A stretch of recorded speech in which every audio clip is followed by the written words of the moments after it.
ગામ મારું મેઘપડિયા, તાલુકો કુકાવડિયા, જિલ્લો અમરેલી. મારે 35 વીઘાના ચણા 30 મણના ઉતારે અત્યારે એટલી નુકસાની થઈ છે કે એનો મજૂરના ભાગમાંય ન થાવે એમ ને મારા ભાગમાંય ન થાવે એમ. કે પેલા મગફળીના સરકારે 44,000 આપ્યા, પણ એ મગફળીમાંય ઘણી નુકસાની થઈ છે. તો આ માટે સરકારને વિનંતી કરી કે ભાઈ કંઈક આપે, મારું તો નહીં પણ મજૂરનું ન જાય એમ. કેટલા ભાગમાં કેટલું નુકસાન થઈ ગયું? નુકસાન 15 લાખ રૂપિયાનું.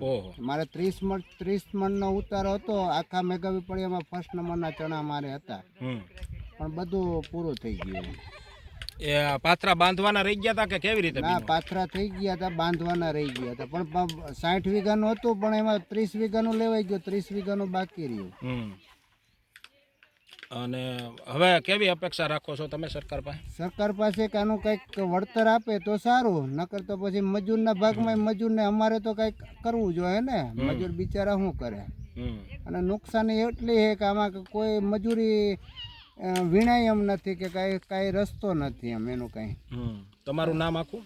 વિપુલભાઈ સગનભાઈ પીપળિયા, ગામ મેઘાપડિયા.